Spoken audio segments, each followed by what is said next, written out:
존중은 아내 김지수와 제가 아이들이 어릴 때부터 키워주려고 노력했던 것입니다. 존중은 가르쳐야만 하는 것이 아니라 얻기 위해 보여주어야만 하는 것이기도 합니다. 저 자신도 부모님께 배운 적은 없었지만 자라면서 그것을 배워야 했습니다. 제가 11살이었을 때 강원도 시골의 혹독한 겨울이었습니다. 시골의 도로 사정이 너무 나빠서 아버지는 가장 친한 친구에게 겨울 동안 우리 집에서 함께 지내자고 부탁했습니다. 누나의 방에 싱글 침대가 2개 있었기 때문에 아버지와 제가 그 침대를 쓸 수 있도록 누나를 제 방에서 재웠습니다.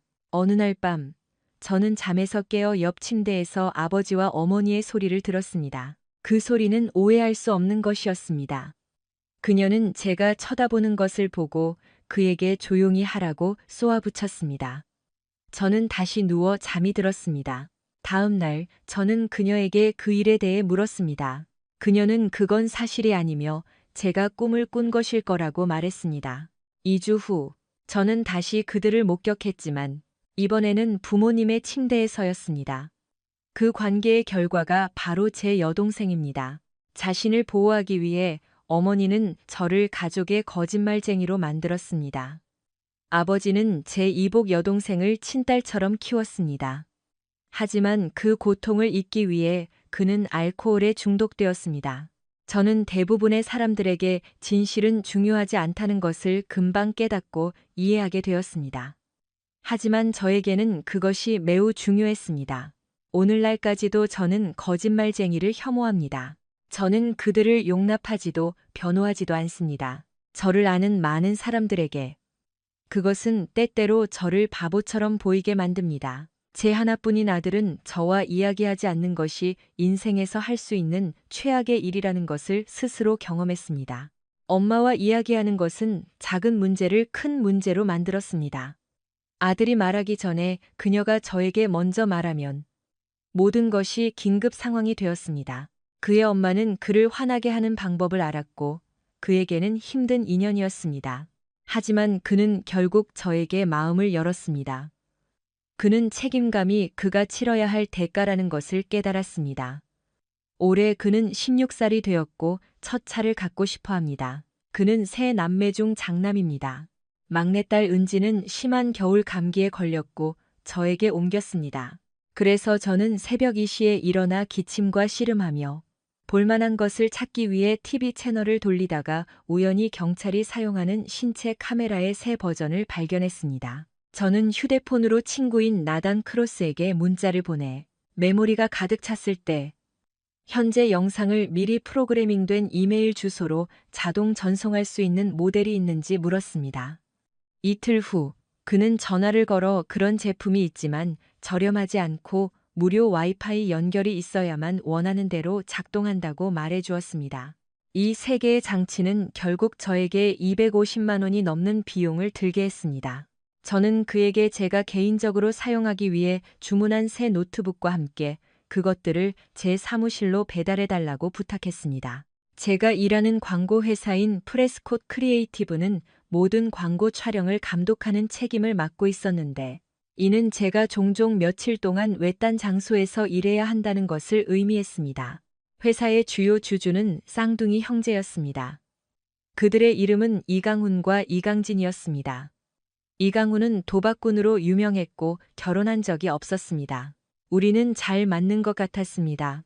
저는 그들을 위해 수년간 일했고 지금은 억대 연봉을 받고 있었기 때문에 제 삶은 훌륭했습니다. 제가 없을 때 아내가 동행이 필요하면 동성애자인 이강진이 대리 형제 역할을 했습니다. 그것은 그에게 대중적 이미지를 개선할 기회를 주었습니다. 나다는 금요일 오후에 제 사무실로 와서 몇 가지 추가 물품과 함께 장비를 배달해 주었습니다. 그가 가장 먼저 해야 할 일은 영상을 수신할 클라우드 이메일 주소를 설정하는 것이라고 말했습니다. 그래서 저는 그 목적만을 위한 새 계정을 만들었습니다. 이 카메라들은 작은 다이아몬드 한 알 크기만큼 작았습니다. 모두 움직임에 의해 활성화되었습니다.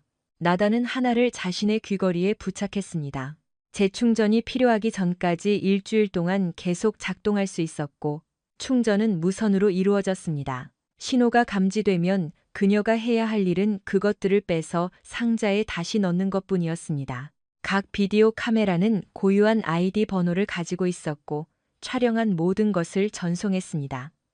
그는 제가 왜 그것들이 필요한지 물었습니다. 저는 제 직감이 무언가 잘못되었다고 말해주지만 무엇인지는 모른다고 설명했습니다. 제 예감이 틀렸는지 직접 확인하고 싶었습니다. 일요일 저녁, 저는 또 다른 출장을 갈 예정이었습니다. 일요일에 저는 거의 18년 동안 함께한 아내 지수에게 반짝이는 다이아몬드 귀걸이를 선물했습니다. 그녀는 그것들을 매우 마음에 들어했고 제가 없는 동안 내내 착용하겠다고 약속했습니다. 공항에 가기 전에 저는 몇 가지 필요한 물건을 챙기기 위해 사무실에 들렀습니다. 이것은 제게 문제가 생기면 전화하겠다는 메시지를 두 상사의 사무실에 남길 기회를 주었습니다. 저는 그들의 책상 전체를 방해 없이 관찰할 수 있도록 각 사무실에 카메라를 설치했습니다. 둘 다 필요한 전원에 직접 연결되었습니다. 우리는 새로운 스노보드 광고를 위해 이틀간의 촬영 일정이 있었기 때문에 저는 서울에서 강원도 평창으로 비행기를 탔습니다. 다행히도 높은 산 정상에는 아직 눈이 남아 있었습니다. 저는 키 175cm, 몸무게 75cm, 허리 둘레 32인치의 큰 체격이 아니었습니다. 지수는 항상 제가 아들 양말을 신어야 한다고 농담했습니다. 그녀의 손목이 제 손목보다 굵었습니다. 우리는 키가 같아서 저와 함께 있을 때 그녀는 결코 하이힐을 신지 않았습니다. 그녀는 꽤 괜찮은 몸매를 가졌지만 그녀의 가장 두드러진 특징은 입술이었습니다. 긴 금발머리로 그녀는 많은 남성들의 시선을 끌었지만 항상 그들을 거절했습니다. 제가 집에 있을 때 우리의 삶은 꽤 바빴지만 또한 꽤 규칙적이었습니다. 그리고 우리 아이들은 그녀의 가족 쪽 특성을 물려받은 것 같아서 의심할 이유가 없었습니다. 만약을 대비해서 그리고 우리가 도시에 살았기 때문에 우리는 아이들을 위해 DNA 검사를 하기로 합의했습니다. 무슨 일이 생길 경우를 대비해 지문도 채취했습니다. 수요일에 제가 태권도를 하는 동안 그녀는 연극을 보러 갔습니다. 나머지 시간에는 우리는 모든 자유 시간을 함께 보냈습니다. 금요일에는 우리 둘 다 춤을 아주 좋아했기 때문에 저녁을 먹고 춤을 추러 가곤 했습니다. 주말에는 가능하면 아이들과 시간을 보냈습니다. 지수는 자신의 인테리어 디자인 회사를 가지고 있었고 이는 그녀에게 꽤 좋은 수입을 가져다 주었으며 그녀가 자리에 없을 때는 전화 응답 서비스도 있었습니다. 우리 둘 다 일로 바빠서 집을 비워야 할 때도 있었습니다. 양가 부모님이 모두 도와주러 오셨습니다. 덕분에 우리 아이들은 양쪽 조부모님과 깊은 관계를 맺을 수 있었습니다. 월요일 저녁 저는 저에게 보내진 정보를 검토하기 시작했습니다. 회사에서 제공한 노트북으로 매일 정보를 업데이트했습니다. 그런 다음 제 노트북을 열었고 3개의 메시지가 전송된 것을 발견했습니다. 제 관심을 끈 첫 번째 사건은 이강훈과 이강진 사이의 다툼이었습니다. 이제 참을 만큼 참았어. 이강진이 말했습니다. 네가 지수를 즐겁게 해줄 수 있도록 너를 변호하는 건 이제 재미없어. 세상에. 만약 서준 씨가 알게 되면 우리는 끝장이야. 그는 세 사람 몫을 하고 있고 그의 능력이 없으면 우리는 수백만 달러를 잃게 될 거야. 그가 경쟁사로 옮기면 우리가 얼마나 많은 고객을 잃을지 알아? 당장 이 짓을 멈춰야 해. 그럴 수 없어. 이강훈이 말했습니다. 나는 그녀를 사랑해. 그리고 지수에 따르면 그들의 세 아이는 내 아이들이야. 세상에 너는 정말 바보구나. 이강진이 말했습니다. 회사를 보호하기 위해 우리가 무엇을 해야 할지 알아보기 위해 회사 변호사를 만나러 갈 거야. 진실이 밝혀지면 우리 모두 끝장이야. 서준 씨는 우리 모두를 파멸시킬 것이고 그는 그럴 모든 권리가 있어. 저는 화장실에 가서 토했습니다. 저는 비싼 이혼 전문 변호사인 제 사촌 형 최진혁에게 전화해서 그를 깨웠습니다. 제가 발견한 것을 그에게 이야기했을 때 그가 별로 감명받지 않았다고 말할 수 있습니다. 그는 제가 받은 모든 비디오 테이프를 그에게 보내라고 말했고 그는 그의 쪽에서 조치를 취하기 시작할 것이라고 했습니다. 그가 가장 먼저 준비하고 싶어 한 것은 이강훈의 DNA 샘플을 채취하는 것이었습니다. 비디오테 PF 자체는 법정에서 사용될 수 없지만 대화 녹취록은 가능했습니다. 그는 저에게 회사 직원 핸드북 사본을 그의 사무실로 보내달라고 요청했습니다. 그는 저에게 위임장을 팩스로 보내기 위해 공증인을 찾아달라고 요청했습니다. 내일 우리가 협력하고 있는 사설 탐정에게 연락해서 이 사건에 참여하도록 할 거야. 그는 그들이 언제, 어디서, 어떻게 알아낼 것이라고 말했습니다. 다행히도 당신은 평창에 있군요. 당신이 그곳에 없으면 그들이 경계를 늦출 것이기 때문에 모든 것이 더 쉬워질 겁니다. 모든 일이 순조롭게 진행된다면 돌아오기 전에 그들과 대면해야 합니다. 저는 그것이 2주도 채 안 되어 일어날 것이지만 더 길어질 수도 있다고 대답했습니다. 다음 날 아침, 저는 촬영 내내 제가 필요한 모든 것을 처리해준 제 비서 오유나에게 전화했습니다. 저는 그녀에게 제 사촌형 사무실로 지시사항을 전달해달라고 부탁했습니다. 오유나는 그렇게 하겠다고 말하며 결국 아셨군요라고 말했습니다. 제가 네라고 대답하자 그녀는 지금은 침묵을 지키겠지만 필요하다면 제 편에서 증언할 준비가 되어 있다고 말했습니다. 경영진이 처음부터 모든 것을 알도록 하기 위해서였습니다. 그런 다음 저는 새 유언장을 작성하고 있기 때문에 아이들의 DNA 기록 사본을 변호사에게 보내야 한다고 설명하기 위해 가정의학과에 전화를 걸었습니다. 저는 신용카드로 수수료를 지불했습니다. 우리와 함께 일하던 평창의 한 사람이 공증인을 찾아주었습니다. 남은 주 동안 저는 제 사촌형이 모든 것을 설명해 줄 것을 알았기 때문에 비디오만 보냈습니다. 남은 자유시간에는 헬스장에 가서 술에 취하지 않기 위해 제 자신과 싸우는데 보냈습니다. 이제야 아버지의 고통을 이해하게 되었습니다. 금요일 오후 주말에 할 수 있는 일들을 정리한 후 저는 헬리콥터를 타고 덴버로 날아가 밤새 서울까지 운전했습니다. 차를 렌트한 후 저는 집 옆 길가에 주차했습니다. 저는 친척들이 우리 새 아이를 데리러 온 것을 보고 놀랐습니다. 30분 후 지수는 몸에 꼭 맞는 새 드레스와 하이힐을 신고 나왔습니다. 그녀가 떠나자마자 저는 경보를 끄고 서재로 들어가 제 여행 일지를 꺼냈습니다. 그 일지에는 각 여행의 날짜, 무슨 일이 있었는지, 그리고 제가 어디에 있었는지가 기록되어 있었습니다. 그것들은 저를 여러 번 법적 문제에서 구해주었습니다. 1시간 후 저는 최 변호사의 집에 도착해 그의 부엌에 앉아 그가 알아낸 것에 대해 논의하고 있었습니다. 이강훈에게서 DNA 샘플을 채취했고 우리는 비교 분석 결과를 기다리고 있었습니다. 그들은 또한 이 두 사람이 20년 이상 소유해온 펜트하우스를 발견했습니다. 이웃들은 그들을 부부라고 생각했고 그는 두 사람이 너무 자주 그곳에 있어서 이웃들이 주말과 밤에 일한다고 생각할 정도의 증거를 가지고 있었습니다. 일주일에 2번 그들은 청소회사를 고용했습니다. 그는 그들이 부부처럼 함께 살고 있다는 것을 확인하는 서류를 가지고 있었습니다. 제가 그녀를 만나기 전에도 지수의 회사 유일한 고객은 저렴한 아파트 건물을 매입한 후 개조하여 가구가 완비된 아파트로 새 구매자에게 훨씬 높은 가격에 되파는 유한 책임 회사였습니다. 이 회사는 이강훈이 전적으로 소유하고 있었습니다. 회사의 세금 기록에 따르면 지수는 비용을 제외하고 연간 5억 원 이상을 벌었지만 자신을 위해 8천만 원 미만만 유지했습니다. 그 아이들은 당신의 친자가 아닐 수도 있습니다. 하지만 그들이 이강훈의 아이들일까요? 최 변호사가 물었습니다. 그건 아직 두고 봐야 합니다. 지수가 당신을 속였다면 이강훈에게도 똑같이 하지 않았을까요? 최 변호사는 제가 적어도 월요일까지는 집에 돌아오지 않을 예정이었기 때문에 다음 주말에 어머니가 아이들을 데리러 올 것이라고 말했습니다. 우리는 그녀가 그들의 주거주지인 펜트하우스에 머무는 동안 그녀와 그녀의 연인을 대접하기로 합의했습니다. 저는 그녀가 가져야 한다고 생각하는 것들을 집에서 꺼낼 것입니다. 저는 그에게 금요일 밤에 비행기를 타고 돌아올 것이라고 말했습니다. 그는 제가 집에 돌아오는 날 법원 명령에 따라 동결되기 전에 두 사람 명의의 모든 신용카드를 취소하고 우리 계좌의 절반에서 돈을 모두 인출할 것이었습니다. 저는 촬영을 마치기 위해 평창으로 다시 날아갔고 2배로 열심히 일했습니다. 토요일 아침 비행기에서 내렸을 때 이강진이 공항에서 저를 마중 나왔습니다.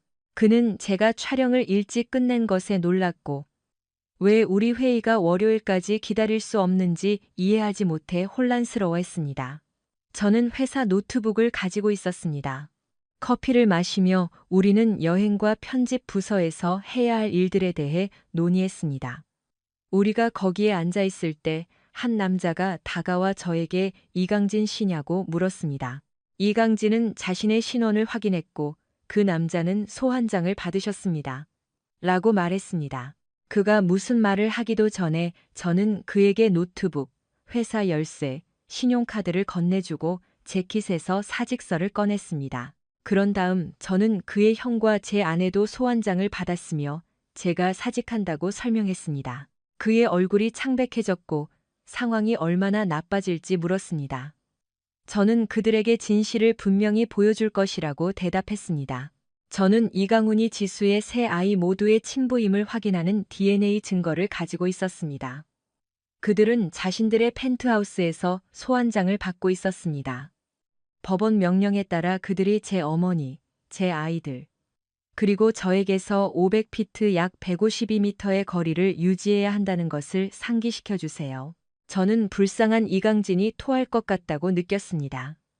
저는 일어서서 떠나려고 했습니다.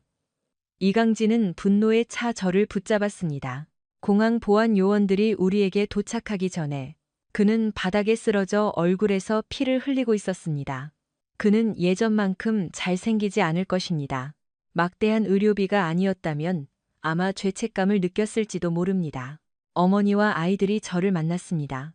제가 집으로 운전해서 차고 문을 열었을 때 두 딸과 그들의 남동생에게 제가 그들의 친아버지가 아니라고 말하기는 어려웠습니다. 어머니는 제가 그들의 엄마가 지금 그들을 낳은 남자와 그들의 사랑의 보금자리에서 함께 있다고 말했을 때 격분했습니다. 저는 그들의 관계가 엄마와 제가 결혼한 시간보다 더 오래 지속되었다고 말했습니다. 저는 말했습니다. 현재로서는 법원이 판결을 내릴 때까지 너희들은 엄마와 함께 살게 될 거야. 너희들 모두 면담을 받은 후 법원은 결정을 내리기 전에 새 부모 모두와 너희들의 관계를 고려할 거야. 세 사람 모두 매우 괴로워했고 저도 마찬가지였습니다. 어머니는 누군가 문을 열려고 하는 소리를 듣고 문을 열러갔습니다. 저는 안 돼 라고 말했습니다. 외부 경보가 여전히 울리고 있었습니다. 그래서 저는 경찰에 전화해서 제가 집에 있을 수 없는데 누군가 침입하려고 한다고 설명했습니다.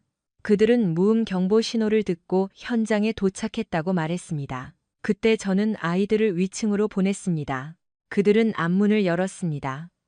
이강훈은 보안 게이트를 부수고 손을 뻗어 체인을 풀려고 했습니다.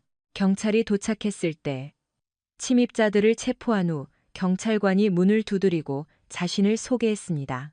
제가 문을 열었을 때 저는 이강훈과 지수가 순찰차 뒷좌석에 수갑을 차고 앉아 있는 것을 보았습니다. 경찰관이 그녀가 이곳의 거주자라고 주장했다고 말했을 때 저는 그에게 그날 아침에 송달된 접근 금지 명령 사본을 건네주었습니다. 그는 미소를 지으며 말했습니다. 두 사람 모두 재판에 출두할 때까지 감옥에 있어야 할 것 같군요. 어머니는 마침내 몇 년 전 저에게 한 일이 잘못되었다고 인정했습니다. 제가 겪는 것을 목격하고 나서야 그녀는 그 대가가 실제로 무엇인지 깨달았습니다. 저에게가 아니라 그녀의 손주들에게 말입니다. 나도 지수보다 나을 게 없어. 그녀가 말했습니다. 내 아버지는 나를 용서했지만 그는 결코 예전 같지 않았어. 만약 그가 그 산업재해 사고로 죽지 않았다면 우리가 지금과 같은 상황에 처하지 않았을 것이라고 확신할 수 없어. 이강훈과 지수의 사진은 그들이 경찰서로 연행될 때 일요일 아침 조선일보 일면에 실렸습니다. 저는 전화를 건 기자에게 모든 사건을 이야기했습니다. 저는 이강훈이 제 아내와 장기적인 관계를 맺었기 때문에 회사에서 사직할 수밖에 없었다고 말했습니다. 제 아이들과 프레스콧 형제 사이의 DNA 비교 보고서는 그 혈연 관계를 증명했습니다. 기자는 프레스콧 크리에이티브의 회장이 제 결혼에 개입함으로써 자신이 설정한 윤리 규범을 위반했다는 사실을 좋아했습니다. 결정은 이사회에 달려 있었습니다. 김태성과 이수진, 제 아이들. 그리고 저는 일요일 늦은 저녁에 한남동의 한 지역 식당에서 함께 저녁을 먹었고, 그 후 그들은 우리를 따라 집으로 왔습니다. 그들의 할머니는 제가 서재에서 김태성과 이야기할 수 있도록 딸들을 재웠습니다. 마커스 김태성이 말했습니다. 지수와 이강훈의 관계는 당신이 지수를 만나기 전부터 시작되었어요. 저는 그들의 관계를 콜로라도에 있을 때 알았습니다. 저는 그에게 이강진과 이강훈의 대화가 담긴 짧은 비디오를 보여주었습니다. 그는 믿을 수 없다는 듯이 고개를 저었습니다. 그가 아무것도 몰랐다는 것이 분명했습니다. 저는 즉시 그에게 우리 결혼식 2년 전에 작성된 펜트하우스 매매 서류를 보여주었습니다. 아파트는 여전히 그녀의 결혼 전 성인 최 씨 명의로 등록되어 있었습니다. 젠장, 김태성이 소리쳤습니다. 결혼식 날부터 배신당했군.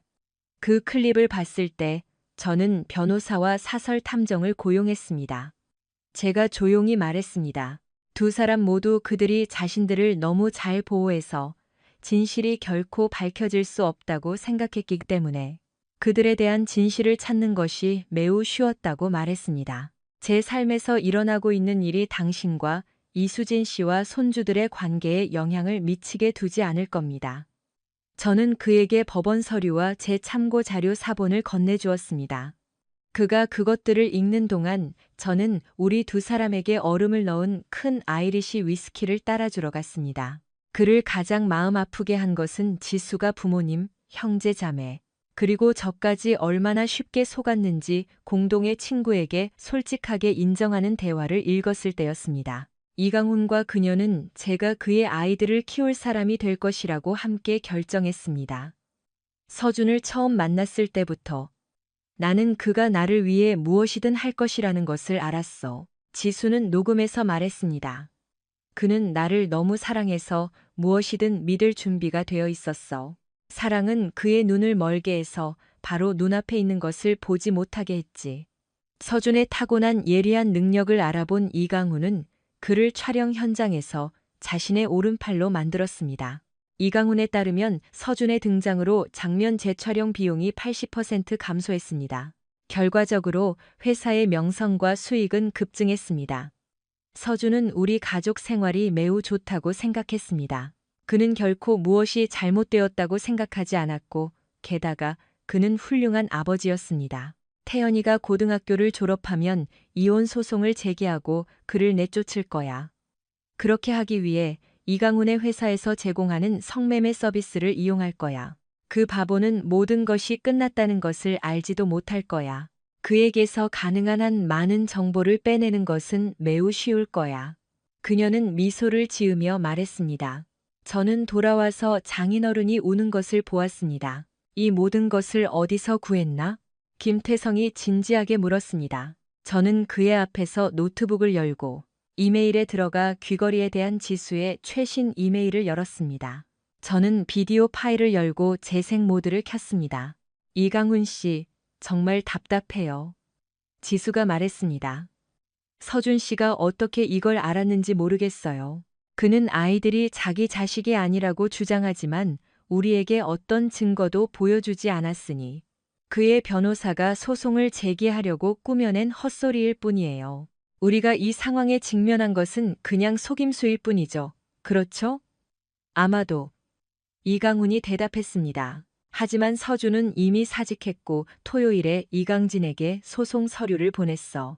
그가 내일 재판에 출두해야 하나요? 그렇다면 그때 모든 것이 명확해질 겁니다. 판사가 우리에게 경고만 한 것은 운이 좋았어요. 이제 이사회에 무슨 말을 해야 할지 생각해야 해요. 직장 옷과 개인 물품을 집에서 가져와야 해요. 그래서 내일 이혼 전문 변호사를 찾을 거예요. 제가 결정해야 할 또 다른 한 가지는 부모님께 무슨 말을 할지입니다. 무슨 말을 하든 서준이 바람을 피운 것이고 제가 아니라 당신은 단지 저를 돕는 친구일 뿐이라고 믿게 만들어야 해요. 그들이 그것을 믿을 거라고 생각하세요? 어쨌든 우리 둘 다 아이들이 당신의 아이들이라는 것을 알잖아요. 지수가 말했습니다. 부모님은 제가 잘못된 일을 하는 것을 한 번도 본 적이 없기 때문에 저를 의심할 이유가 없어요. 그러니 저에 대한 그들의 신뢰와 믿음은 절대적입니다. 만약 제가 어떤 의심이라도 품는다면 울기 시작할 겁니다. 제 눈물은 항상 그들을 정신 차리게 하죠. 결국 저는 항상 아빠의 사랑스러운 딸이었으니까요. 우리 새아이는 어떡하죠? 이강훈이 물었습니다. 우리가 결혼한 후에 아이들이 당신의 성을 따르기를 원하세요? 그 말을 듣고 저는 거의 울 뻔해서 비디오를 껐습니다. 저는 지수의 다이아몬드 귀걸이에 카메라가 내장되어 있고 무선으로 충전되며 가득 차면 와이파이를 통해 데이터를 전송한다고 설명했습니다. 충전이 잘 되어 있고 신호가 있는 한 그녀가 착용하는 한 정보는 계속 전송될 것입니다. 이수진 씨가 들어와서 우리와 합류했습니다.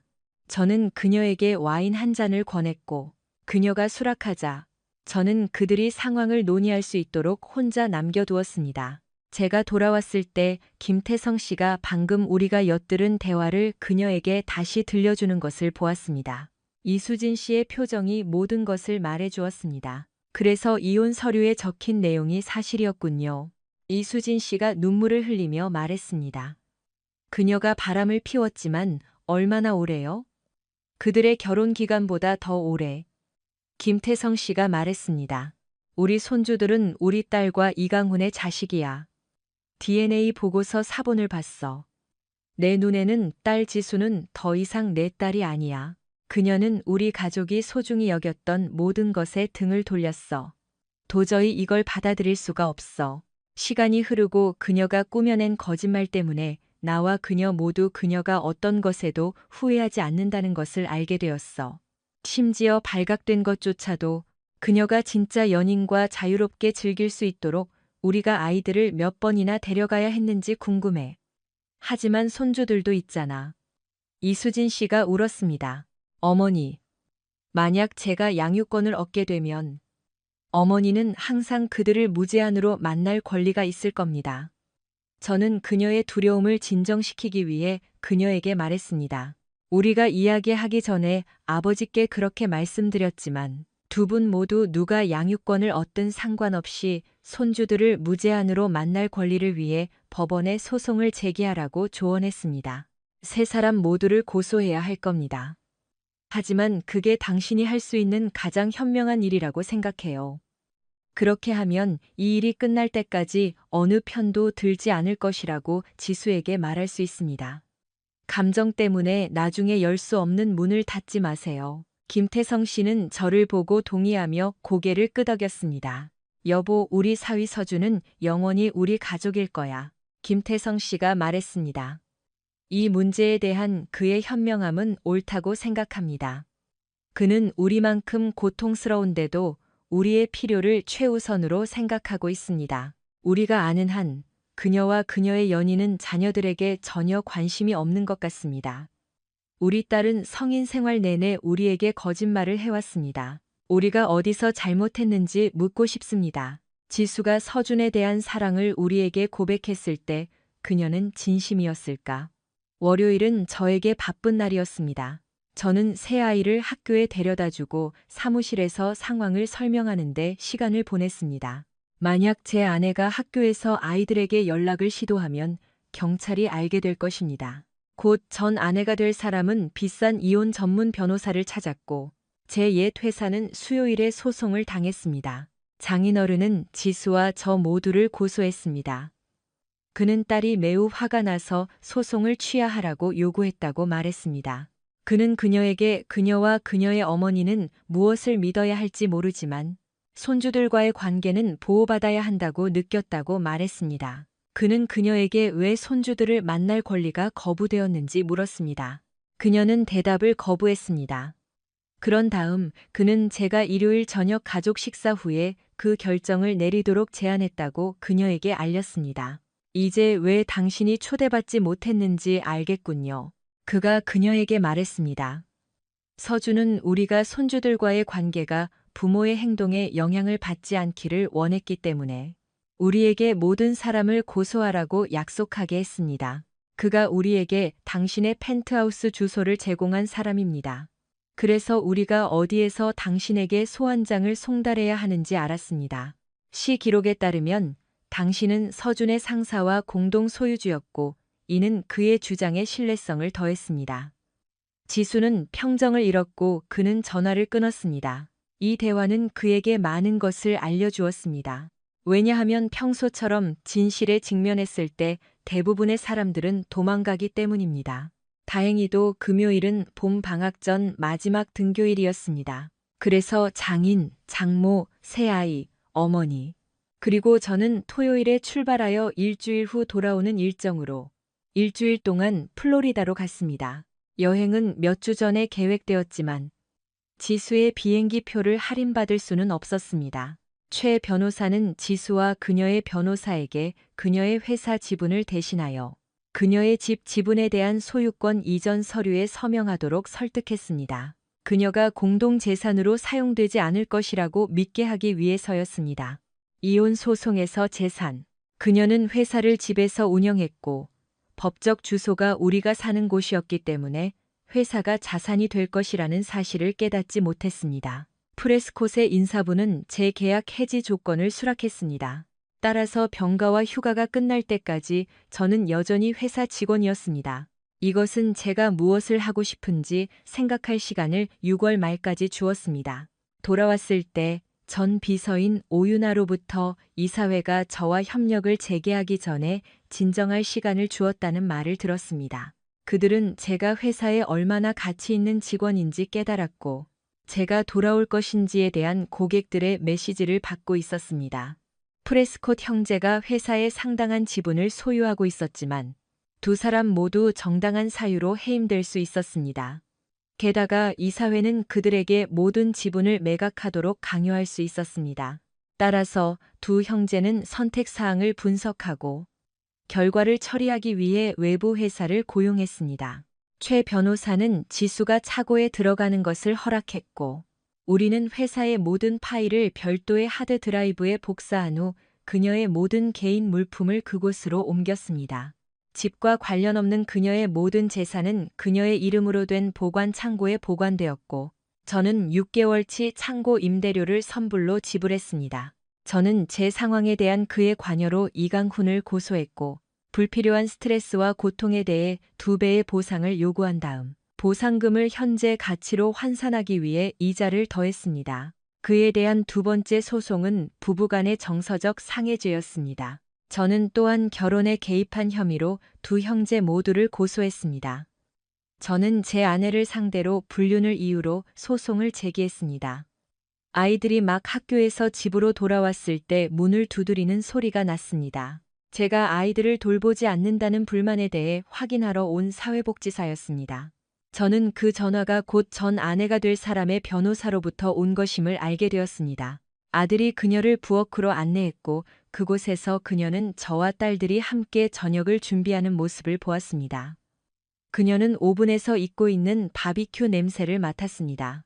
그녀가 온 이유를 설명했을 때 저는 제가 감자를 계속 깎는 동안 찬장, 냉장고, 냉동고를 뒤져보라고 말했습니다. 이쁜 차례적어서 중고를 사례를 감장고 요청에 따른 후 저는 그녀에게 커피 한 잔을 권하고 큰 머그잔 2개를 꺼냈습니다. 실례합니다. 부인 성함을 아직 모르겠네요. 제가 말했습니다. 저는 강혜원입니다. 박서준 씨. 그녀가 대답했습니다. 저는 그녀에게 저를 서준이라고 부르라고 말하고 시간이 있다면 법원에서 명령할 것이라고 생각했기 때문에 지금 아이들을 면담하는 것이 좋겠다고 제안했습니다. 저녁 식사가 1시간 안에 준비될 것이기 때문에 저희와 함께 식사해 주시면 기쁘겠습니다. 그녀는 동의했습니다. 아들 태연이는 그녀를 거실로 안내했고 사만타와 에밀리가 저를 돕는 동안 그들은 대화를 나눴습니다. 맛있는 저녁 식사 후 강혜원은 딸들과 오랫동안 이야기했습니다.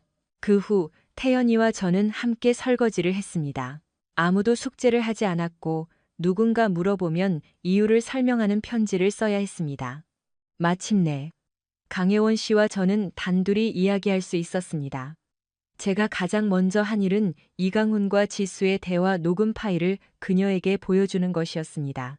16년이 넘는 세월 동안 아무도 눈치채지 못했습니다. 강혜원 씨는 그들이 모든 것을 계획했다고 말했습니다. 분명히 그녀는 아이를 원했지만 그는 원하지 않았습니다. 그래서 그들은 그의 아이를 키울 사람으로 저를 선택했습니다. 대충 그런 식으로 생각했습니다. 저는 말했습니다. 그것은 제가 결혼한 여자를 정말로 이해했는지 궁금하게 만듭니다. 저는 제 메모의 결혼 자체가 그녀의 평생의 거짓말이었다고 추가할 것입니다. 강혜원 씨는 설명했습니다. 두 사람이 전체 사건을 함께 계획했다는 사실은 그들이 아이들을 정말로 사랑했는지 의문을 갖게 합니다. 그들은 아이들과 당신을 그들이 극복해야 할 성가신 존재로만 여겼습니다. 당신 아내의 변호사는 당신이 아이들에게 관심이 없다는 인상을 주려고 노력하고 있습니다. 제가 지난 몇 시간 동안 보고 들은 모든 것은 그것을 반박합니다. 저는 당신이 아이들에게 이강훈이 그들의 친부라고 밝힌 것을 알고 매우 놀랐습니다. 세 아이 모두 당신과 함께 머물고 싶다는 소망을 표현하는 것을 보니 기쁩니다. 아이들의 출생 증명서에 당신의 이름이 아버지로 기재되어 있습니까? 네. 제가 대답했습니다. 그게 중요한가요? 매우 중요합니다. 그것은 당신이 전혀 몰랐고 아이들이 당신의 자식인 것처럼 항상 행동했다는 것을 증명합니다. 이것은 법원이 양육권에 대해 결정할 때 매우 중요할 것입니다. 강혜원 씨는 말했습니다. 판사가 그것을 봐야 하므로 제가 그 비디오를 보낼 수 있도록 제 이메일 주소를 드릴게요. 당신 같은 상황을 목격하면 제가 왜 결혼하지 않았는지 다시 한번 깨닫게 됩니다. 과거를 바꿀 수는 없죠. 제가 미소를 지으며 말했습니다. 게다가 누가 낳았든 상관없이 저는 제 아이들을 사랑합니다. 그들은 제 유전자를 가지고 있지 않을지 모르지만 그들에 대한 다른 모든 것은 저와 같습니다. 당신이 문제를 보는 방식이 마음에 듭니다. 강혜원 씨가 말했습니다. 곧 전 아내가 될 사람의 집을 조사하고 두 사람 모두를 면담해야겠지만 현재로서는 상황이 당신에게 유리하게 기울고 있습니다. 판사는 제가 제 메모에 기록한 그 점을 고려할 것입니다. 보고서에서 그녀는 다음과 같이 썼습니다. 김지수는 박서준이 자녀의 아버지가 될 만큼 충분히 훌륭했지만 그가 아버지가 되는 것을 허락할 만큼 충분히 훌륭하지는 않았기 때문에 그를 선택했다. 박서준 씨는 김지수 씨가 결혼 전과 결혼 기간 내내 박서준 씨와 비공식적인 관계를 맺고 있었다는 법적 증거를 가지고 있었다. 이강훈. 우리는 몇 시간 더 이야기를 나누었고 모든 것을 편안하게 유지했으며 연락을 유지하기로 약속했기 때문에 서로의 휴대폰 번호를 교환했습니다. 그녀는 지수가 소송을 제기한 날부터 아이들에게 연락하지 않았다는 사실에 놀랐습니다. 그녀는 이것을 수첩에 기록했습니다. 나중에 알게 된 사실이지만 그녀는 집으로 가는 길에 아는 형사에게 전화해서 범죄가 저질러졌는지 물었습니다. 그는 그렇다고 말했지만 검찰청에 연락해서 기소할 의향이 있는지 확인해야 한다고 생각했습니다. 저는 다음 해가 선거해였고 지방검사가 출마 중이라는 사실이 다행이었습니다. 그때까지만 해도 저는 제 상황이 얼마나 큰 폭풍을 일으켰는지 깨닫지 못했습니다. 화요일 아침에 일어나 저는 아이들을 학교에 보낼 준비로 바빴습니다. 강혜원 씨가 제가 보여준 비디오를 검찰 보좌관에게 보내달라고 요청했다는 것을 읽고 놀랐습니다. 저는 그보다 더 잘했습니다. 저는 그에게 모든 녹음 파일을 이메일로 보냈고 나머지도 보내겠다고 말했습니다. 그가 응답을 받는데 약 3시간이 걸렸습니다. 저는 그가 전화를 걸어 어젯밤에 전화 도청 등을 위한 법원 명령을 받았다고 설명했을 때 매우 놀랐습니다. 그래서 제가 그에게서 얻은 것은 제 이름을 밝히지 않고 형사법정에서 합법적으로 사용될 수 있었습니다. 매우 중요한 점은 제가 받은 모든 비디오가 하나의 이메일 주소에서 왔다는 것입니다. 이것은 모든 것이 제3자로부터 온 것이라는 인상을 줍니다. 그는 두 사람 모두를 공갈죄로 기소하기 위해 사건 파일을 만들려고 했습니다. 그들이 저와 제 아이들을 속인 매년에 대해 한 건의 죄목, 저는 제가 이혼 재판에 출두하기 전에 혐의가 제기되기를 바란다고 말했습니다. 아이들이 집에 돌아왔을 때 우리는 피자를 주문하고 이른 저녁을 먹었습니다. 왜냐하면 저는 지역 저녁 뉴스를 보고 싶었기 때문입니다. 지역 CBS 방송국은 모든 것을 보여주었습니다. 지수와 이강훈은 저녁 식사 후 식당을 나서자마자 신문을 받기 위해 연행되었습니다. 다음 1시간 동안 저는 전화를 받고 무슨 일이 일어나고 있는지 모른다고 설명했습니다. 남은 한 주는 적어도 제가 생각하기에는 꽤 순조롭게 지나갔습니다. 하지만 나중에 제가 틀렸다는 것을 깨달았습니다. 수요일에 저는 옛 회사의 경쟁사 사무실 건물에 들어가는 것이 목격되었습니다. 아무도 제가 친구와 점심을 먹으러 갔다는 것을 몰랐습니다. 다음 날 모닝 트리섬의 가시 페이지에는 제가 새로운 직책을 맡기 위해 고위 경영진과 협상 중이라는 기사가 실렸습니다. 저는 기사를 쓴 기자에게 전화해서 기록을 다시 보면 아내가 영화관에 갈 때 함께 간 쌍둥이 자매의 이름을 놓쳤을 수도 있다고 말했습니다. 기록을 다시 볼 때 데이트라는 문구를 잊지 마세요. 그녀는 제 데이트가 어땠는지 물었습니다. 저는 변호사가 지금은 언급을 피하라고 조언했다고 대답했습니다. 그러자 상황은 더 흥미로워졌습니다. 저는 아이들을 학교에 데려다주고 막 집에 돌아왔을 때 지수가 차에서 내렸고 저는 길가에 차를 세우려고 했습니다. 그녀는 티셔츠와 파란 청바지를 입고 있었습니다. 그녀의 얼굴은 슬프고 피곤해 보였습니다. 놀랍게도 그녀는 화장을 하지 않았습니다. 그녀는 화장하지 않고는 절대 외출하지 않았습니다. 그녀를 그렇게 보니 새 컴퓨터에서 카메라가 저에게 무엇을 보냈는지 확인해야 한다는 것을 기억하게 되었습니다. 저는 보도로 나갔습니다. 서준 씨, 지수가 말했습니다. 부모님은 저와 말도 섞지 않으세요. 제가 자초한 이 혼란이 해결될 때까지 연락하지 말라고 하셨어요. 형제자매들도 저에게 똑같이 말했어요. 아이들을 보고 싶어요. 왜? 제가 물었습니다. 제가 알기로는 당신은 그들에게 전화조차 하지 않았어요. 첫 번째 일요일에 전화했어요. 모두 저와 이야기하고 싶지 않다고 말하고 전화를 끊었어요. 그때는 이미 마음이 식었나 봐요. 지수가 말했습니다. 설명할 게 많아요. 변호사에게 판사와 이야기해서 감독하에 방문을 주선해달라고 하세요. 그 이상은 없어요. 제가 차갑게 말했습니다. 제가 그에게 당신이 법원 명령을 위반했다고 알릴 겁니다. 고마워요. 지수가 대답했습니다. 우리는 앉아서 진지하게 이야기해야 해요. 우리에게는 할 말이 없어요. 우리가 확실하게 증명할 수 있는 것은 당신이 저와 결혼한 유일한 이유는 이강훈이 자녀 양육의 남성적 책임을 지고 싶어 하지 않았기 때문이라는 겁니다. 결과적으로 두 사람은 인수할 바보를 찾아야 했습니다. 그래서 두 사람이 저를 선택한 겁니다. 제가 엄하게 말했습니다. 우리 결혼 전체가 거짓말이었습니다. 그것은 운명이었습니다. 어떤 남자도 사랑 때문에 두 사람이 한 짓을 하지 않을 겁니다. 두 사람은 저를 몇 번이나 비웃었나요? 이강훈과 당신이 우리 이혼 직후에 결혼할 것이라고 들었으니 축하받아 마땅하다고 생각합니다. 제 비난이 쏟아지는 내내 그녀의 표정은 변하지 않았습니다. 그녀의 반응이 모든 것을 말해주었습니다.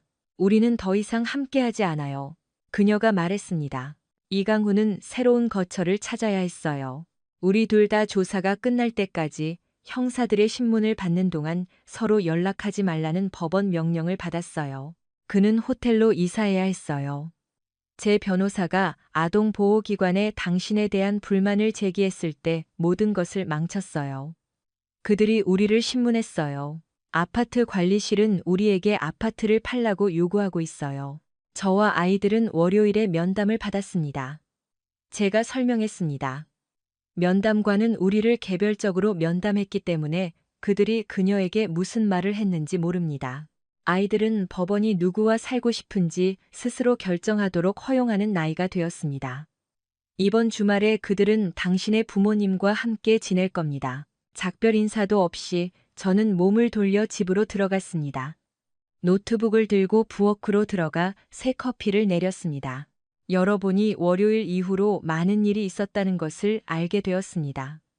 인사부 대표가 이강진의 사무실을 사용하여 고위 관리자들을 면담했습니다. 얼마나 많은 사람들이 제 등 뒤에서 저를 비웃었는지 알게 되어 슬펐습니다.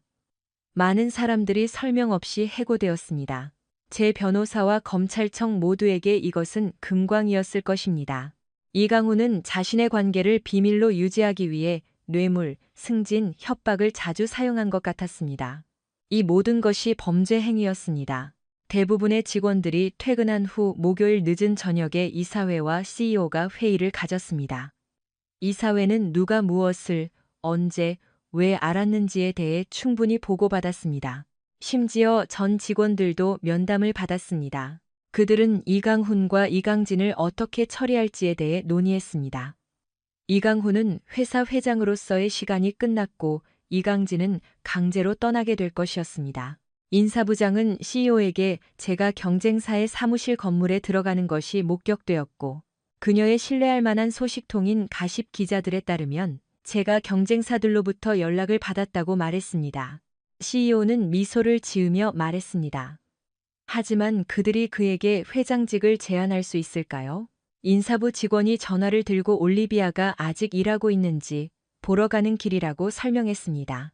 CEO는 왜냐고 물었습니다. 올리비아는 서준의 비서입니다. 그녀는 누구보다 그를 더 잘 이해하므로 그의 생각을 이해할 수 있습니다. 그러자 저는 갑자기 깨달았습니다. 일리노이 주법에 따르면 1년 이상 지속된 미등록 혼인 관계는 결혼과 동등하게 간주됩니다. 저는 전화를 들고 검찰청에 전화했습니다. 제 생각을 설명하자 그는 매우 좋아했습니다. 법적으로 지수는 그들의 관계를 증명하자마자 중혼죄로 기소될 수 있었습니다.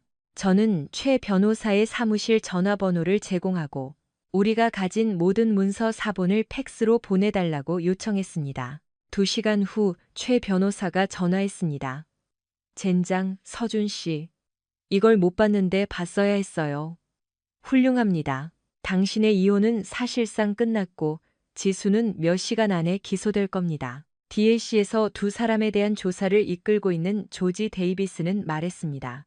당신이 이걸 언급했군요. 당신의 이혼 소송을 취하하겠습니다. 대신 그녀가 법적으로 이미 결혼한 것으로 간주되기 때문에 혼인 무효 소송을 제기할 겁니다. 제 쪽에서는 세부 사항을 해결하는 것만 남았습니다. 지수가 감옥에 있는 동안에는 어렵지 않을 겁니다. 제가 말했습니다. 최 변호사는 웃었습니다. 그들이 이 모든 음모와 계획을 그렇게 오랫동안 무사히 빠져나갔다는 것이 우습네요. 그들의 행동 자체가 그들을 무력화시켰고 우리의 다른 소송들을 더욱 강력하게 만들었습니다. 그건 그렇고 제가 백업한 모든 것을 이메일로 보낼 때까지 기다리세요. 저는 검찰청에 전화해서 전화 도청 허가를 연장할 수 있는지 알아볼 겁니다. 만약 가능하다면 수천 달러를 절약할 수 있을 겁니다. 제 다음 편지에는 범죄 행위의 증거가 포함될 것이라고 명시할 겁니다. 제가 말했습니다. 아마도 안 될 겁니다. 하지만 저는 법원에 그녀가 당신의 법률 비용을 지불하도록 명령하도록 요청할 겁니다. 최 변호사가 대답했습니다. 서준 씨, 진심이세요? 이강훈이 그의 비공식적인 결혼을 비밀로 유지하기 위해 한 일에 대한 직원 및 전 직원들의 자백서 사본을 입수했습니다. 그것들을 당신에게 보내겠습니다. 저는 노트북으로 돌아가 CEO, CFO, 인사부장 간의 대화 녹음 파일을 열었습니다. 그들은 모두 제 사건이 문제라는데 동의했습니다. 그들은 변명하려고 노력할 수 있었지만 그 주변의 관심과 여론은 그들의 신뢰를 파괴할 것이었습니다. 그들은 가능한 한적은 금액으로 사건을 해결하려고 노력해야 한다는데 동의했습니다. 5분 안에 검찰청과 제 변호사는 제가 받은 모든 이메일을 그들에게 전달했습니다. 제 휴대폰이 울렸습니다. 올리비아였습니다. 안녕, 낯선 사람. 오랜만이야. 잘 지내? 제가 말했습니다. 서준 씨, 모든 것이 엉망진창이에요. 영향을 받지 않은 부서가 없어요. 인사부에서는 모두가 개별적으로 면담을 받았습니다. 그들은 공증인을 불러 증언을 목격하고 확인하게 했습니다. 우리는 몇몇 좋은 사람들을 잃었습니다. 일부는 해고되었고 다른 사람들은 스스로 그만뒀습니다. 올리비아가 말했습니다. 이강훈과 이강진은 CEO와의 회의 후에 불려 들어갔습니다. 보안 요원들은 이강훈이 책상을 정리하도록 허락한 다음 그를 밖으로 호송했습니다. 이강진은 그의 미래에 대해 결정할 때까지 모든 임무에서 해임될 것이라고 통보받았습니다. 당신의 직업은 안전한가요? 저는 사직서에 당신이 제 직책을 맡을 가장 자격 있는 사람이라고 명시했습니다. 제가 말했습니다. 그렇게 말해주더군요. 현재로서는 제가 임시직을 맡고 있습니다. 최종 결정은 이사회가 새 회장을 찾을 때까지 내려지지 않을 겁니다. 그들이 저에게 말한 유일한 것은 그들이 관심 있는 사람이 해결해야 할 문제가 있다는 것이었습니다. 제 직감으로는 당신인 것 같아요. 결국 이강훈과 이강진은 당신과 먼저 상의하지 않고는 아무것도 하지 않았어요. 그리고 그들은 많은 어려움과 비용을 들여서 반은 듣고 실제로는 듣지 않았다는 것을 깨달았습니다. 저는 고객들이 종종 중요하다고 생각하는 모든 군더더기를 없애고 중요한 것에 집중함으로써 최적화했습니다. 최종 제품을 봤을 때 그들은 우리 결과에 매우 만족했습니다. 제가 말했습니다. 제가 떠난 이후로 제 전화는 계속 바빴지만 현재로서는 아무것도 약속하지 않았습니다. 고마워요, 서준 씨. 구체적으로 아무것도 말하지 않으면서 제가 알아야 할 것을 알려주셨네요. 그래서 돌아오는 것에 대해 괜찮으신가요? 경우에 따라 다르죠. 제가 웃었습니다. 만약 그렇다면 가십 칼럼니스트의 이메일 주소를 보내줄 수 있나요? 문제 없어요. 하지만 제 휴대폰에서 보낼게요. 올리비아가 아무도 모르는 이메일 계정으로 대답했습니다. 저는 제 이혼과 관련 없는 모든 비디오를 가십 칼럼니스트에게 보냈습니다. 그녀가 그것들로부터 얻을 수 있는 모든 사소한 세부 사항은 언론에 공개될 것이었습니다. 누군가를 지목하지는 않았지만 그녀의 글쓰기 방식은 독자들이 그녀가 누구를 겨냥하고 있는지 의심하지 않게 만들었습니다. 그 작가는 진정한 장인이었습니다. 제가 저녁을 준비하고 있을 때 아들이 거실에서 달려왔습니다. 아빠, 아침 TV 뉴스에 나왔어요.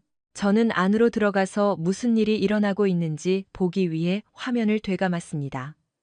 그녀는 수갑을 차고 연행되고 있었습니다. 다음 뉴스에서 대변인은 그녀가 법에 따라 동시에 두 남자와 결혼한 혐의로 기소되었다고 사람들에게 알렸습니다. 태연이가 물었습니다. 유죄 판결을 받으면 그 혐의로 감옥에 갈 수 있나요? 태연이가 대답했습니다. 네, 이 주에서는 중범죄로 간주됩니다. 그녀가 받게 될 형량은 판사에 따라 다를 겁니다. 제가 대답했습니다. 아버지는 감옥살이를 할 수 없다면 범죄를 저지르지 말라고 말씀하시곤 했어. 그 말이 내 나이 때 어리석은 짓을 많이 피하게 해줬지. 아들이 물었습니다. 그녀를 얼마나 오래 구금할까요? 제가 대답했습니다. 재판에 출두하고 보석금을 낼 수 있을 때까지. 구금시설에 따라 그녀는 이미 풀려났을 수도 있어. 김태성과 이수진 씨가 아이들을 데리러 들렀습니다. 태연이는 토요일 아침에 몬스터 트럭 대회에 갈 예정이었습니다. 딸들은 두 번의 축구 경기가 다가왔고 저는 집을 나가야 했습니다. 믿을 수가 없어요. 김태성 씨가 말했습니다. 지수가 중혼죄로 체포되었어요. 판사에 따라 최대 10년의 징역형에 처해질 수 있어요. 알아요, 아버지. 그리고 상황은 좋아지기 전에 더 나빠질 거예요. 그녀의 연인이 뇌물, 협박, 공갈을 이용해 그들의 관계를 은폐한 것 같아요. 검찰은 이강훈에게 피해를 입은 사람들로부터 비디오 증거를 확보했어요. 딸이 그에게 얼마나 큰 고통을 주었을지 생각하면 김태성 씨가 안타까웠습니다. 갑자기 저는 혼자가 되었습니다. 정신적으로나 감정적으로 무너지고 있었기 때문에 그래서는 안 되었습니다. 이것이 인생의 최저점이라고 생각했습니다. 저는 계단에 앉아 흐느껴 울었고 제 몸은 멈추는 것을 허락하지 않았습니다. 누군가 우울증은 치유나 대처의 한 형태라고 말했습니다. 그것이 치유라면 지옥은 무엇일까요? 감정을 가진 인간의 몸은 매우 취약한 것입니다. 아무리 계획을 세워도 언제 어떻게 일어날지 통제할 수 없습니다. 3시간 후 저는 한남동의 한 지역 공원에 앉아 다람쥐에게 무염 땅콩을 던져주며 무엇을 해야 할지 몰랐습니다. 많은 사람들이 이혼이 얼마나 외로울 수 있는지 깨닫지 못합니다. 한때 친구라고 생각했던 사람들은 자신을 보호하기 위해 멀어집니다. 다른 사람들은 무엇을 믿어야 할지 몰라서 멀어졌다고 느낍니다. 그리고 독신과 모든 친구들이 결혼한 것 사이에는 새로운 차이가 있습니다. 독신이라는 것은 많은 상황에서 더 이상 사회적으로 어울리지 않는다는 것을 의미합니다. 저는 생각에 잠겨 있었고 주변의 모든 것을 완전히 인식하지 못했습니다. 저는 벤치 반대편 끝에 앉은 여자를 보거나 듣지 못했습니다. 당신이 거기 앉아 있는 것을 보고 한동안 지켜봤어요. 다람쥐가 당신의 가장 친한 친구가 된 것 같다는 것을 고통스럽게 깨달았어요. 그것이 당신에게 어떤 영향을 미치는지, 그리고 당신이 어떻게 대처하고 있는지 궁금했어요. 서준 씨, 제가 이미 알고 있었던 것 같아요. 강혜원 씨가 말했습니다. 슬픔은 끔찍하죠. 그렇죠. 스스로 벗어날 방법을 찾아야 해요. 말은 쉽지. 저는 이혼이 혼자 겪어야 하는 일이라는 것을 깨달았습니다. 대부분의 친구들은 마치 전염병인 것처럼 당신을 피합니다. 제가 대답했습니다. 자, 제가 커피 살게요. 혜원 씨가 말했습니다. 일 이야기는 그만하고요. 좋아요. 제가 동의했습니다. 혜원 씨가 매주 장을 본다는 것을 알게 되어 함께 갔습니다. 그녀의 식습관을 알게 된 것은 흥미로웠습니다. 그녀는 주로 자신을 위해 냉동 즉석 식품을 샀는데 요리해 줄 사람이 없으면 흥미를 잃었기 때문입니다. 저는 이것이 제 어머니에게도 일어난다는 것을 알고 있었습니다. 문제는 그들의 식단도 함께 영향을 받는다는 것입니다. 저는 제 쇼핑 카트를 가지고 있었고, 그녀는 종종 제가 몇 가지 물건을 사는 것을 보았습니다. 우리가 조리식품 코너에 도착했을 때, 저는 판매원에게 신선한 만두 한 다스와 오리 구이 1.4파운드를 요청했습니다. 만두 꼭 좋아하시길 바라요. 제가 말했습니다. 만약 동의하신다면 저녁으로 제가 만들 요리거든요.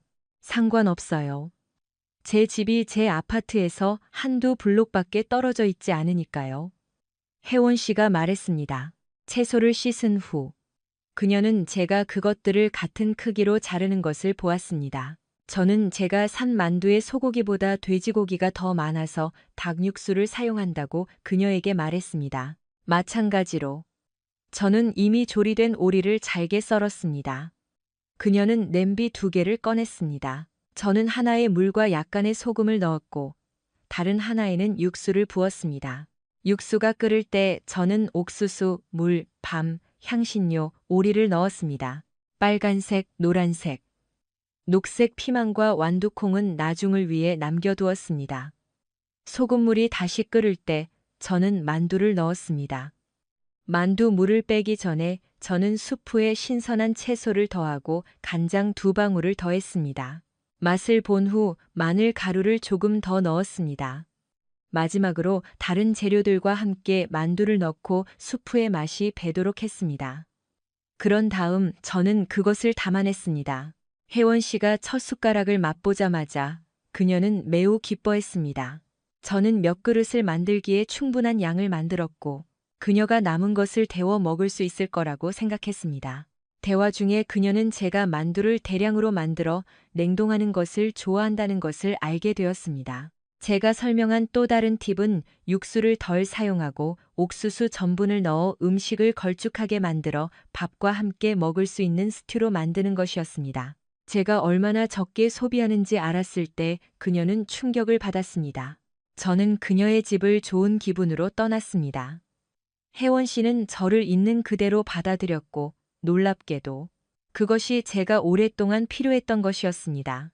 자신을 아는 것은 먼 길을 가게 하고 오늘 그것은 기적을 일으켰습니다.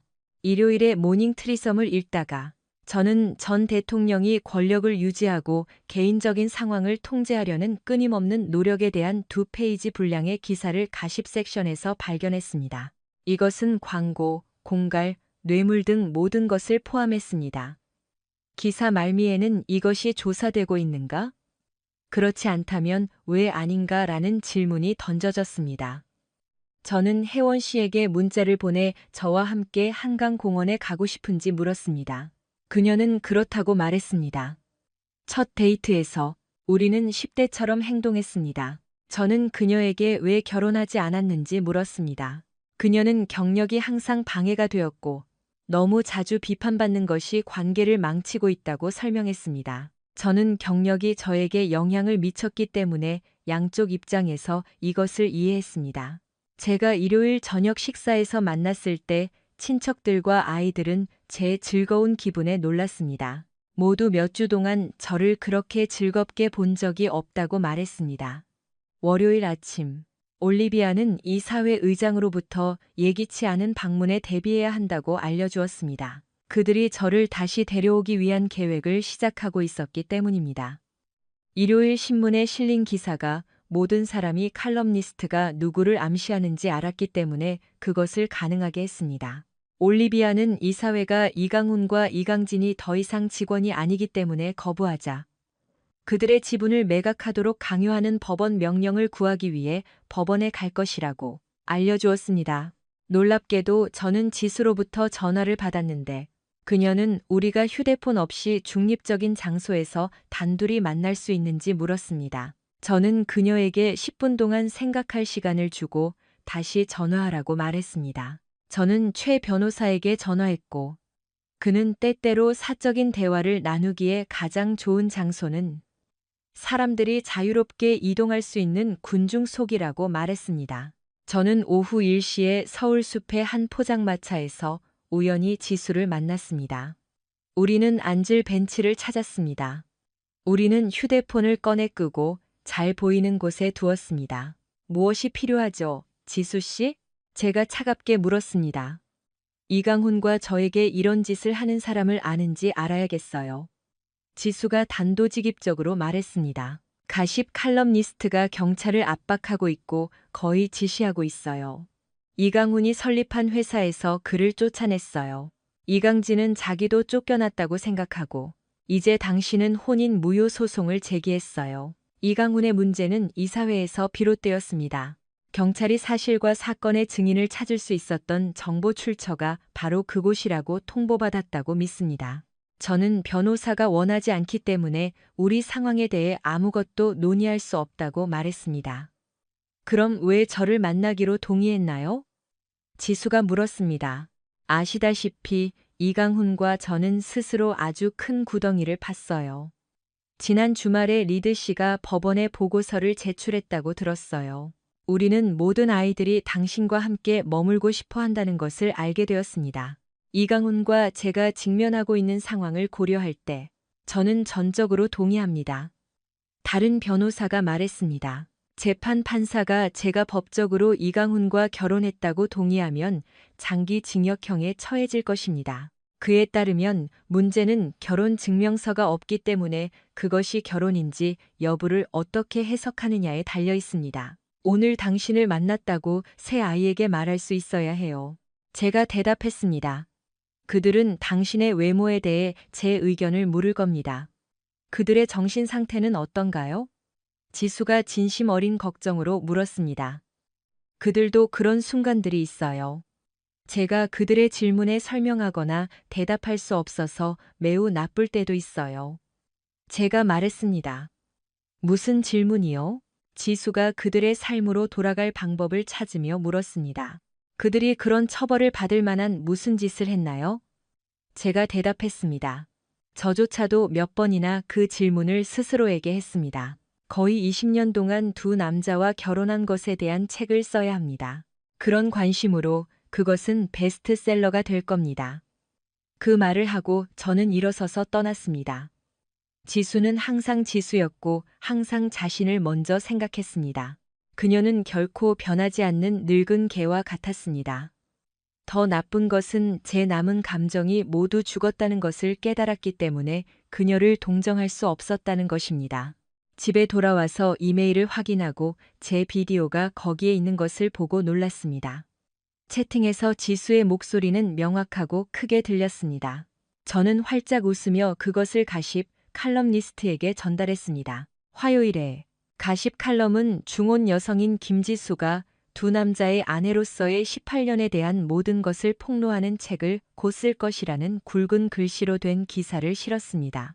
이 소식은 김태성과 이수진 씨를 더욱 화나게 만들었습니다. 왜냐하면 딸이 자신이 한 일에 대해 자랑스러워하는 것처럼 보였기 때문입니다. 수요일 저녁, 최 변호사는 좋은 소식과 함께 저에게 전화했습니다. 이혼 재판은 꽤 순조롭게 진행되었습니다. 판사는 주법에 따라 우리가 합법적으로 결혼하지 않았기 때문에 우리가 결혼했을 때 그녀가 이미 결혼한 상태였다는데 동의했습니다. 혼인 무효가 승인되었습니다. 이것은 그에게 재산 분할에 있어 약간의 자유를 주었습니다. 지수의 변호사가 강력하게 반대했음에도 불구하고 판사는 그녀가 집에서 일했기 때문에 지수의 회사는 공동재산으로 간주되어야 한다고 판결했습니다. 그는 재산을 저에게 유리하게 65, 35 비율로 분할하도록 판결했습니다. 각자는 자신의 변호사 비용을 지불해야 했습니다. 지수의 변호사는 그에게 더 공평한 분할을 설득하려고 했습니다. 그는 그녀의 첫 번째 남편이 이 이혼 소송에서 지명되지 않았고 그가 음모에 연루되었기 때문에 박서준에게 그의 몫을 줄 것이라고 대답했습니다.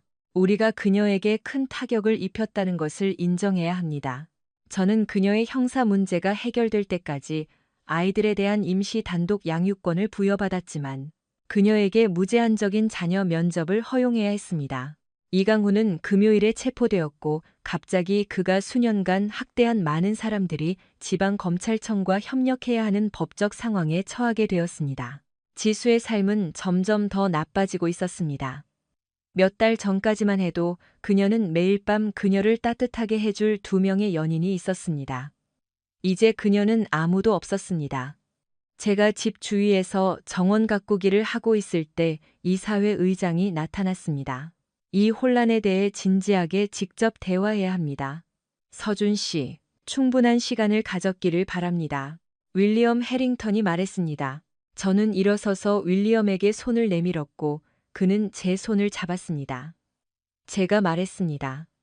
문제는 회사가 아니라 그 안에서 일하는 사람들입니다. 그의 얼굴에 환한 미소가 번졌습니다. 고마워요. 그게 바로 제가 듣고 싶었던 말입니다. 이 문제를 해결할 수 있는지 봅시다. 우리는 함께 부엌으로 들어가 제 상황에 대해 논의하기 시작했습니다. 저는 몇 가지를 배웠고 윌리엄도 마찬가지였습니다. 저에게 가장 인상 깊었던 것은 그의 정직함이었습니다. 그는 아무것도 숨기지 않았습니다. 그들이 프레스콧 가문이 집의 지분을 매각하도록 강요하기 위해 소송을 제기한 후 그들이 보통주에서 우선주로 전환하는 데 동의했다는 것을 알게 되어 좋았습니다. 이 조치는 회사에서의 그들의 의결권을 박탈했습니다. 저는 그에게 그것이 제 걱정 중 하나였다고 말했습니다. 그는 해고된 각 사례를 하나씩 분석하고 이유를 설명하고 그만둔 사람들에 대해 이야기했습니다. 저는 그에게 만약 돌아간다면 재고용하고 싶은 몇몇 사람들이 있다고 말했습니다. 어떤 면에서는 그들도 저와 같은 상황에 있었기 때문입니다. 사람들이 모르는 것에 대해 비난할 수는 없습니다. 저는 그가 회사를 대신하여 소송을 해결하기 위해 제안한 금액에 완전히 놀랐습니다. 저는 윌리엄과 이야기한 최 변호사에게 전화했습니다. 저는 최 변호사에게 그냥 하라고 말했습니다. 그런 다음 그는 회사 회장 계약서를 꺼내 저에게 보여주었습니다. 그는 말했습니다. 당신 변호사가 그 서류를 받기 전까지는 아무것도 하지 않을 거라는 걸 압니다. 윌리엄은 기다리는 동안 이것을 살펴보라고 말했습니다. 당신이 매우 만족할 거라고 생각해요. 그가 떠났을 때 저는 그와 3시간 이상 이야기했다는 사실에 놀랐습니다.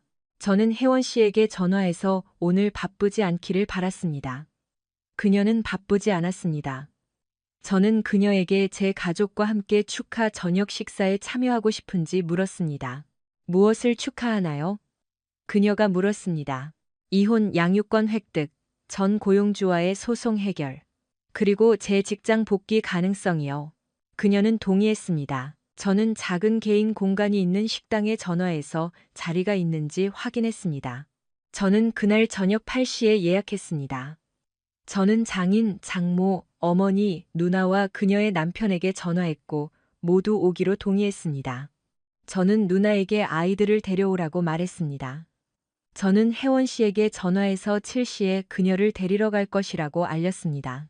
가는 길에 우리는 꽃집에 들러 그녀가 한 모든 일에 대해 감사하기 위해 양치기 풀과 예쁜 화병이 곁들여진 빨간색과 노란색 장미 꽃다발을 샀습니다. 남은 길 동안 아이들은 제가 그녀에게 반했다는 이유로 저를 무해하게 놀렸고 그녀에 대해 좋아하는 점에 대해 이야기했습니다. 저는 아이들을 차에 남겨두고 혼자 그녀의 아파트로 올라갔습니다. 그녀가 저를 안으로 들여주었을 때 혜원 씨는 꽃다발을 매우 좋아했고 그녀는 정말 멋져 보였습니다. 강혜원 씨는 초여름에 새긴 예쁜 노란색 드레스를 입고 있었습니다. 그녀의 파란 눈은 놀라움으로 반짝였습니다. 그녀는 좋은 인상을 주기 위해 준비했고 그렇게 했습니다. 언니가 꽃을 가져왔으니까. 혜원 씨가 킥킥 웃었습니다. 그럼 이게 우리 첫 데이트라고 생각해도 되는 건가요? 저는 무슨 말을 해야 할지 몰라 말을 더듬었습니다. 혜원 씨는 미소를 지으며 제 손을 잡았습니다. 남자를 숨막히게 한 지 오래되었네요. 혜원 씨가 미소를 지으며 말했습니다. 그걸 예라고 받아들일게요. 오늘날까지도 저는 그 순간을 잊을 수 없습니다. 우리는 차에 탔습니다. 아이들은 제가 양육권을 얻은 것에 대해 신나게 이야기했습니다. 저는 그녀에게 파티에 누가 올지 말해주었습니다. 훌륭하네요. 공식적인 첫 데이트에서 가족을 만나게 되겠네요. 혜원 씨가 대답했습니다. 장모님인 이수진 씨를 닮은 큰딸 서연이는 아빠가 사준 꽃이 마음에 든다고 말했습니다. 혜원 씨는 즉시 그 꽃 사진을 보여주었고 그것은 그녀의 휴대폰 배경화면이 되었습니다. 교통체증 때문에 우리는 10분 늦게 도착했습니다. 저는 그들의 베스트셀러 와인 2병과 중간 크기의 샴페인 1병을 미리 주문해 두었습니다. 제가 모든 사람을 소개하기도 전에 막내딸 은지가 모두에게 말했습니다. 이분은 강혜원 씨, 우리 아빠의 여자친구예요. 혜원 씨와 저는 웃음을 터뜨렸습니다. 그것은 저녁 내내 즐거운 분위기를 만들었습니다. 저녁 식사 중에 저는 법원 명령과 그 판결을 모두에게 설명했습니다. 그런 다음 회사에 대한 소송 해결과 이강진과 이강훈이 경영진 직위에서 해임된 것에 대해 이야기했습니다. 마지막 소식은 제가 회장직을 제안받았다는 것이었습니다. 혜원 씨는 자신이 저에 대한 불만을 확인하기 위해 부름을 받은 사회복지 서비스 담당자였으며 그것이 우리가 만난 방식이라고 설명했습니다. 김태성 씨가 샴페인 잔을 들고 일어섰습니다. 당신이 겪은 모든 일에도 불구하고 서준 씨, 이수진과 저는 당신이 우리와의 연락을 끊을까봐 두려웠습니다. 대신 당신은 우리를 더 가깝게 만들었습니다. 축하합니다. 당신은 마침내 마땅한 존경을 받게 되었습니다. 자신에게 충실하게 살아온 서준 씨와 그가 다시 미소 짓게 도와준 혜원 씨에게 축하를 보냅니다. 우리가 떠날 준비를 할 때 김태성 씨는 저를 옆으로 데려가 주말 동안 아이들을 데리고 갈 것이라고 말했습니다. 우리는 열쇠를 사용해서 필요한 물건을 챙기러 들을 겁니다. 뒤돌아보는데 시간을 낭비하지 마세요. 새로운 삶을 시작하세요. 저는 혜원 씨에게 춤을 좋아하는지 물었고 우리는 길을 나섰습니다. 저는 정오 12시에 그녀를 데리러 가기로 약속했기 때문에 새벽 3시에 그녀를 내려주었습니다. 결국 우리는 주말 대부분을 함께 보냈습니다. 월요일 아침 아이들을 학교에 데려다 준 후 저는 제안을 검토했습니다. 급여는 이전보다 2배 이상 높았고 특정 조건이 충족되면 주식 보너스가 포함되었으며 계약 보너스는 현금 또는 보통주 중에서 선택할 수 있었습니다. 윌리엄은 이미 서명했습니다. 저는 제 비즈니스 변호사에게 전화해서 모든 법적 조항을 검토하고 제가 놓친 것이 없는지 확인하기 위해 약속을 잡았습니다. 오전 10시 제가 빨래를 하고 있을 때 앞문에서 노크 소리가 들렸습니다. 문을 열었을 때 저는 작고 아담한 여성을 보고 놀랐습니다. 제 첫 생각은 제가 마지막으로 필요한 것은 여호와의 증인이 제 문을 두드리는 것이라는 것이었습니다. 자신을 소개한 후 그녀는 미소를 지었습니다. 저는 레베카 하트입니다. 그녀가 말했습니다. 보통 가십의 여왕이라는 별명으로 알려져 있죠. 저는 그녀를 집 안으로 초대했습니다. 커피나 차. 제가 물었습니다. 진을 강하게 타주시면 좋겠어요. 그녀가 대답했습니다. 나한테는 좀 이른데. 제가 생각했습니다.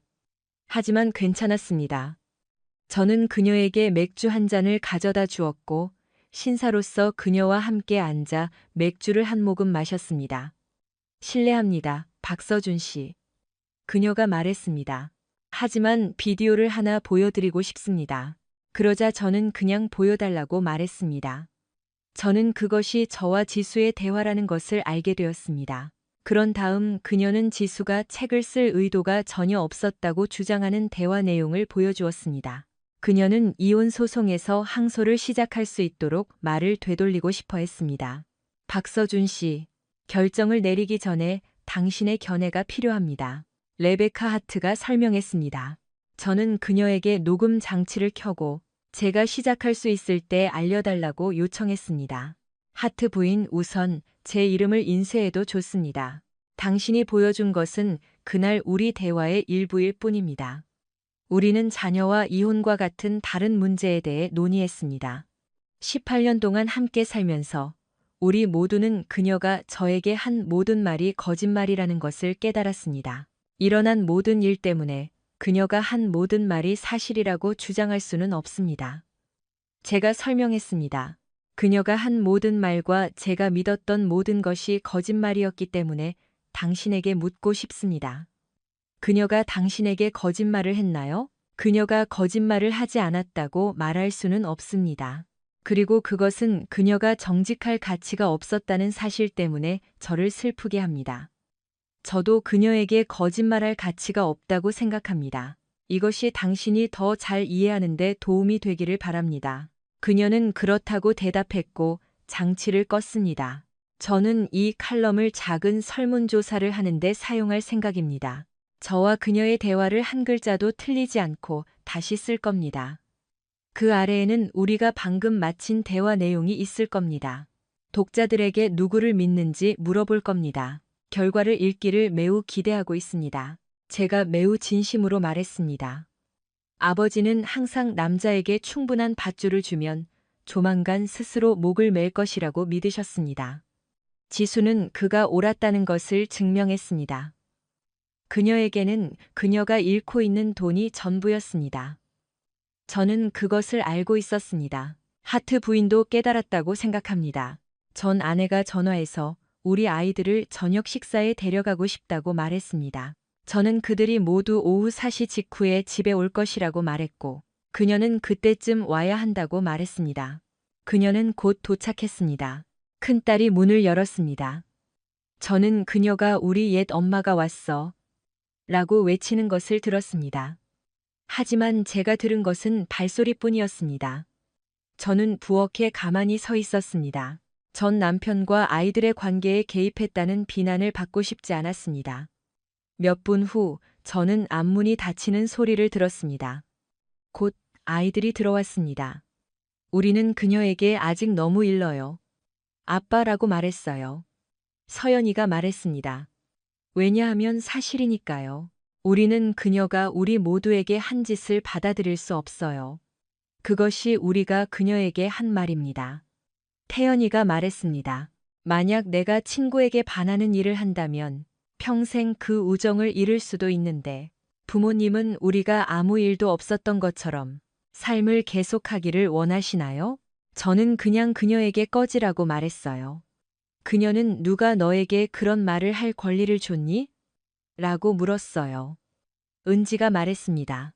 저는 할아버지라고 말했어요. 화제를 바꾸기 위해 오늘 밤 맥도날드를 먹고 싶은 사람이 누구인지 물었어요. 모두 동의했습니다. 아이들이 숙제를 마친 후 저는 혜원 씨에게 전화해서 무슨 일이 있었는지 설명했습니다. 그녀는 말했습니다. 놀라지 말았어야 했어요. 당신이 그 자리를 쳤음에도 불구하고 그들은 당신이 얼마나 상처받았는지 봅니다. 법적 문제가 이강훈에게 영향을 미치는 것 같았습니다. 그는 법무팀에게 가능한 한 낮은 비용으로 해결하라고 말했습니다. 이강진은 사임하고 제가 그의 얼굴에 입힌 상처에 대해 저를 고소하기로 결정했습니다. 그 금요일, 제 변호사가 몇 가지 조항을 수정한 후 저는 계약서에 서명하고 윌리엄에게 전화했습니다. 우리는 다음 주 금요일에 발표하기로 합의했습니다. 저는 이 사실을 레베카 하트에게 보고했습니다. 어머니는 주말 동안 아이들을 돌보기로 결정했습니다. 혜원 씨는 다른 사건으로 바빴습니다. 저는 남는 시간을 그만둔 몇몇 사람들과 연락하는 데 보냈습니다. 제 구조 조정 계획에 매우 중요하다고 생각했던 두 사람은 인사부장이 사임하거나 해임될 것이라고 규정한 새 계약서를 보여주자마자 돌아오기로 동의했습니다. 저는 그들이 이강훈이 하는 일에 대해 경고하기 위해 그녀에게 갔지만 무시당했다는 것을 알게 되었습니다. 하트 부인이 지수와 저의 대화를 한마디 한마디 그대로 옮긴 후에 논평을 읽는 것은 흥미로웠습니다.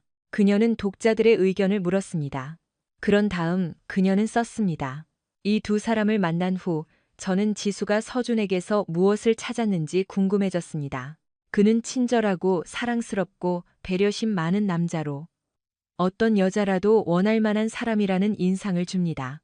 지수는 포식자로 자신이 갈망하는 행복을 결코 찾지 못하는 사람들로부터 스릴과 권력을 추구합니다. 그녀는 자신을 잘 이해하지 못하거나 자신에게 편안함을 느끼지 못하기 때문에 당신이 원하는 사람이 될 것입니다.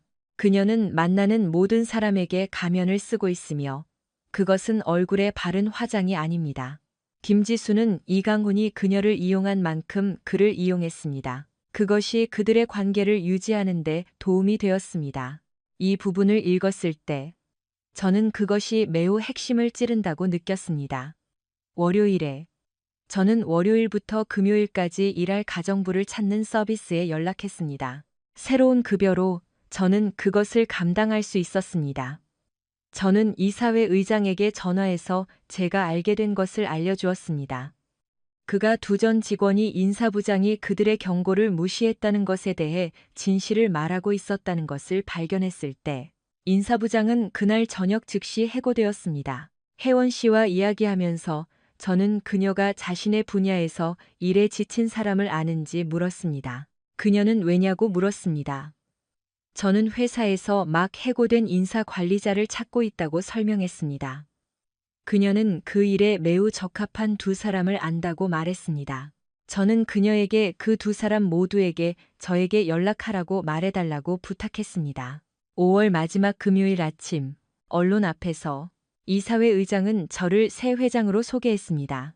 저는 언론에 우리 회사가 인사 위기를 겪고 있으며 새로운 팀과 함께 새로운 차원으로 도약하기 위해 노력하고 있다고 알렸습니다. 저는 두 명의 새로운 부사장을 소개하며 두 사람 모두 이전 경영진의 행동 때문에 사임했다고 설명했습니다. 저는 앞으로 우리 모든 직원이 도덕적이고 정직한 품성을 갖기를 원한다고 단언했습니다. 저는 새로운 인사부장을 소개하며 우리가 이전보다 높은 윤리적, 정신적 규범을 높이고 싶었기 때문에 이 직책의 전 사회복지사를 채용한 최초의 조직이라고 강조했습니다. 저는 제 전 비서인 오윤아 씨를 일어서게 했습니다. 오윤아 씨가 새로 설립된 부사장직에 임명되었다는 것을 발표하게 되어 매우 기쁩니다. 올리비아는 우리 제작팀 내에서 상업 제작의 모든 측면을 담당합니다. 그녀는 박수갈채를 받았습니다. 이것은 헌신과 노력이 의미 있다는 것을 보여주었습니다. 지수는 중혼 혐의에 대해 항소했지만 패소하여 2년에서 하루를 뺀 형을 복역 중입니다. 이강훈은 모든 소송을 해결하고 10년의 징역형을 복역 중입니다. 이강진은 세 번째 패소 판결에 대해 항소하고 있습니다. 강혜원 씨와 저는 여전히 데이트 중이며 아이들은 계속해서 우리에게 결혼 날짜를 정하라고 재촉하고 있습니다.